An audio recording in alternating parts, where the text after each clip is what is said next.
जय हिंद प्यारे बच्चों, वेलकम टू भारत क्लासेस। कैसे हो बच्चे आप सभी?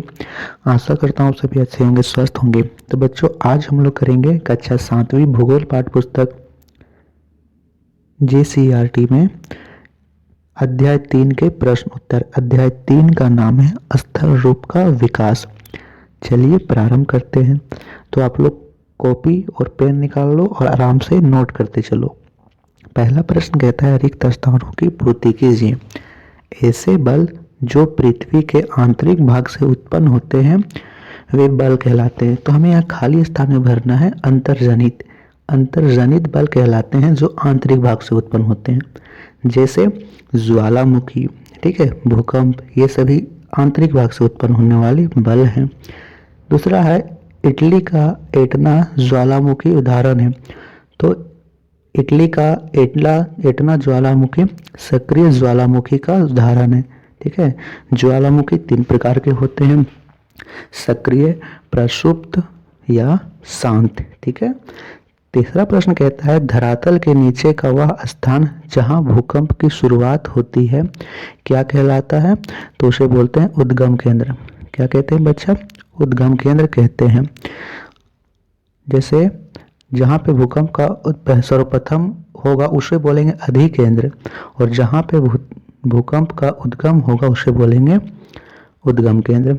चौथा है भूकंप की तीव्रता को मापने का यंत्र का नाम है। तो भूकंप की तीव्रता को मापने का यंत्र का नाम सिस्मोग्राफ है। याद रखिएगा बच्चा, सिस्मोग्राफ है।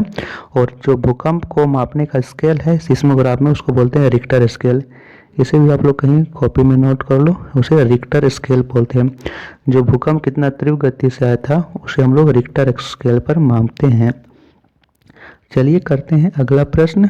तो प्रश्न संख्या दूसरा है कि सही कथन को लिखें। यहाँ हमें सही कथन का चयन करना है। ठीक है। जलप्रपात का निर्माण हिमनदी के द्वारा होता है। पहला प्रश्न है कि क्या जलप्रपात का निर्माण हिमनदी के द्वारा होता है? तो नहीं, जलप्रपात का निर्माण नदियों के ऊपर से नीचे गहरी घाटी में गिरने से होता है। दूसरा है बालू टिप्पा मरुस्थल में पाया जाता है। तो ये सही है। तीसरा है विश्व का सबसे बड़ा कैनियन गंगा नदी द्वारा निर्मित है। तो ये गलत है, इसमें सिर्फ बी वाला ही सही होगा।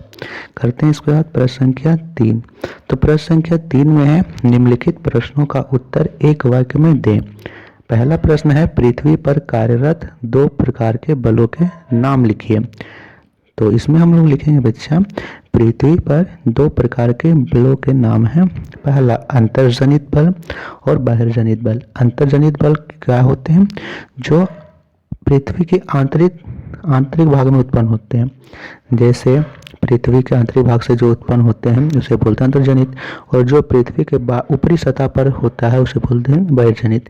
जैसे नदियों के द्वारा जो अपर्दन और निक्षेपण का कार्य होता है वो बहिर्जनित, और जो भूकंप के तरंगों ज्वालामुखी के द्वारा जो आंतरिक भाग से होता है उसे बोलते हैं अंतर्जनित। दूसरा प्रश्न कहता है इसमें मशरूम चट्टानें कहाँ पाई जाती है? तो लिखेंगे मशरूम चट्टानें या छत्रक शैल रेगिस्तानी इलाकों में पाई जाती है। कहाँ पे? इसे रेगिस्तानी इलाकों में, और इसे छत्रक शैल भी कहते हैं। आप लोग ये पॉइंट भी नोट कर लो। करते हैं इसका प्रश्न संख्या तीसरा प्रश्न कहता है गोखुर झील का निर्माण किस कारक के द्वारा होता है? तो इसमें लिखोगे आप लोग, जब नदियों द्वारा कटाव अत्यधिक हो जाता है तो नदियां उसे छोड़कर पुनः सीधी बहने लगती है, जिससे गोखुर झील का निर्माण होता है। ठीक है बच्चा आप लोग यदि चैनल पर नए हो, भारत क्लासेस पर पहली बार आए हैं, तो चैनल को सब्सक्राइब ज़रूर करना, और वीडियो पसंद आ रही हो तो वीडियो को लाइक शेयर ज़रूर करते चलना। करते हैं प्रश्न संख्या चौथा प्रश्न कहता है भूकंपीय तरंगें कितनी प्रकार की होती है? तो इसमें लिखेंगे भूकंपीय तरंगें 3 प्रकार की होती है। पहला अनुप्रस्थ या प्राथमिक तरंग। दूसरा यहाँ पे अनुदैर्ध्य है, अनुदैर्ध्य या प्राथमिक तरंग। दूसरा अनुप्रस्थ या द्वितीयक तरंग। तीसरा पृष्ठीय या धरातलीय तरंग। ठीक है, नोट कर लो इसे। उसके बाद कहते हैं प्रश्न संख्या चौथा। तो चौथा में है 4 प्रश्न, हमें लघु उत्तरीय इसका देना है लघु उत्तर। पहला है कि प्लेटों में गति किस कारण होती है। तो इसके उत्तर में हम लोग लिखेंगे प्लेटों में गति पृथ्वी के अंदर पिघले हुए मैग्मा के कारण उत्पन्न होने वाली ऊर्जा तरंगों के कारण होती है। प्लेट की सीमा क्षेत्र को विवर्तनिकी क्षेत्र कहते हैं। गति के कारण इन प्लेटों की सीमाओं पर भूकंप एवं ज्वालामुखी जैसी प्रक्रिया होती रहती है। ये आपको लिखना है पहला में। इसे आप लोग स्क्रीनशॉट ले लो, नहीं तो साथ में नोट कर लो। करते हैं दूसरा प्रश्न। दूसरा प्रश्न है ज्वालामुखी कितने प्रकार के होते हैं, प्रत्येक का एक उदाहरण दीजिए। तो लिखेंगे इसमें ज्वालामुखी 3 प्रकार के होते हैं। पहला सक्रिय, दूसरा प्रक्षुब्ध और तीसरा शांत। सक्रिय ज्वालामुखी के उदाहरण में लिखेंगे इटली का एटना और स्ट्रोम्बोली। प्रक्षुब्ध ज्वालामुखी में लिखेंगे इटली का वेसुवियस और तीसरा शांत ज्वालामुखी में लिखेंगे अफ्रीका का किलिमंजारो। बच्चा सक्रिय ज्वालामुखी उसे बोलेंगे जिसमें जो मैग्मा है, लावा है, वह निकलते रहता है। प्रक्षुब्ध ज्वालामुखी जो एक समय के बाद विस्फोट के बाद शांत पड़ जाते हैं, परंतु अचानक ही उसमें विस्फोट होता है। और शांत ज्वालामुखी जो कई वर्षों तक उसमें विस्फोट नहीं होता है। ठीक है। तो तीसरा प्रश्न है जलप्रपात का निर्माण कैसा जलप्रपात का निर्माण किस प्रकार होता है। तो इसमें लिखोगे कि जब नदी का पानी पर्वतीय ढाल पर ऊंचाई से गहरी घाटी में गिरता है तो जलप्रपात का निर्माण होता है। चौथा प्रश्न है हिम नदी के द्वारा निर्मित आकृतियों को लिखिए। तो लिखेंगे हिम नदी के द्वारा निर्मित निम्न आकृतियां हैं। पहला यू आकार की घाटी, दूसरा हिमोर और तीसरा सर्क एवं टार्न। ये आपको इसमें लिख देना है। ठीक है। पांचवा प्रश्न है कि हमें अंतर बतलाना है कि उद्गम केंद्र और अधिकेंद्र में क्या अंतर है, और दूसरा बहिर्जनिक बल और अंतर्जनित बल में क्या अंतर है। तो इसमें सबसे पहले हम लोग लिखेंगे उद्गम केंद्र और अधिकेंद्र में। पहले लिखेंगे उद्गम केंद्र के बारे में। ठीक है, उद्गम केंद्र, और फिर हम लोग बताएंगे अधिकेंद्र के बारे में। तो लिखेंगे कि धरातल के नीचे का वह स्थान जहां कंपन की घटना आरंभ होती है उसे उद्गम केंद्र कहते हैं, और उद्गम केंद्र के ठीक ऊपर सतह पर जहां भूकंप का अनुभव सर्वप्रथम होता है अधिकेंद्र कहलाता है। ये आपको लिखना है। जैसे भूकंप का यहाँ पे आरंभ हुआ तो इसे बोलेंगे फोकस या उद्गम केंद्र, और इसके ऊपर जहां सतह पर भूकंप का अनुभव सबसे पहले होता है उसे बोलते हैं अधिकेंद्र। क्या बोलते हैं? अधिकेंद्र। ठीक है। इसके बाद करते हैं प्रश्न संख्या इसके का दूसरा, बहिर्जनित बल और अंतर्जनित बल में क्या अंतर है।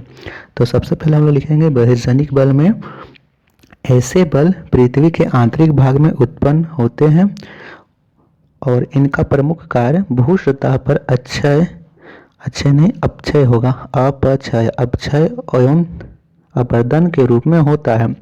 इसके प्रमुख कारक हैं सूर्यताप, वायु, हिमनदी, सागर की लहरें इत्यादि। और दूसरा हम लोग लिखेंगे अंतर्जनित बल के बारे में। इसमें लिखेंगे ऐसे बल पृथ्वी के आंतरिक भाग में उत्पन्न होते हैं जैसे ज्वालामुखी, भूकंपीय तरंगे इत्यादि। और यहाँ पे बच्चा अपक्षय नहीं अपक्षय लिखोगे। ठीक है, अपक्षय ये लिखना है आपको। तो चलिए करते हैं इसके बाद अगला प्रश्न। प्रश्न संख्या 6 है कि कारण बतलाइए कि डेल्टा मुख्यतः नदी के मुहाने के पास होता है। तो इसमें हम लोग लिखेंगे कि डेल्टा का निर्माण नदी के मुहाने के पास होता है जहां नदी समुद्र में मिलती है, क्योंकि नदी अपने द्वारा लाए गए मिट्टी को समुद्र के तट पर निक्षेप करती है, जिससे डेल्टा का निर्माण होता है। बच्चा डेल्टा से रिलेटेड एक क्वेश्चन है, आपको उसका कमेंट बतलाना है, आपको बतलाना है कि सबसे बड़ा डेल्टा कौन सा है। सबसे बड़ा डेल्टा विश्व का कौन सा है, उसका नाम क्या है, ये आपको बतलाना है। देखते हैं कितने बच्चे इसका आंसर कमेंट में करते हैं। इसके बाद करते हैं इसी का दूसरा प्रश्न। क्राकोटोवा एक प्रक्षुब्ध ज्वालामुखी है, क्यों है, कारण बताइए। तो तो हम लोग लिखेंगे प्रसुप्त ज्वालामुखी के बारे में कि क्राकोटोवा एक प्रसुप्त ज्वालामुखी है। प्रसुप्त ज्वालामुखी वे ज्वालामुखी हैं जो उद्गार के बाद शांत पड़ जाते हैं तथा उसे पुनः उद्गार के लक्षण दिखाई नहीं देते हैं, पर अचानक ही उसमें विस्फोट या उद्गार होता है। क्राकोटोवा भी इसी प्रकार का ज्वालामुखी है। तो आई होप कि आप सभी को वीडियो पसंद आई हो, वीडियो आपको अच्छी लगी हो, इम्पोर्टेंट हेल्पफुल लगी हो तो वीडियो को लाइक कीजिएगा। भारद्वाज क्लासेस को सब्सक्राइब जरूर कीजिएगा। धन्यवाद बच्चों।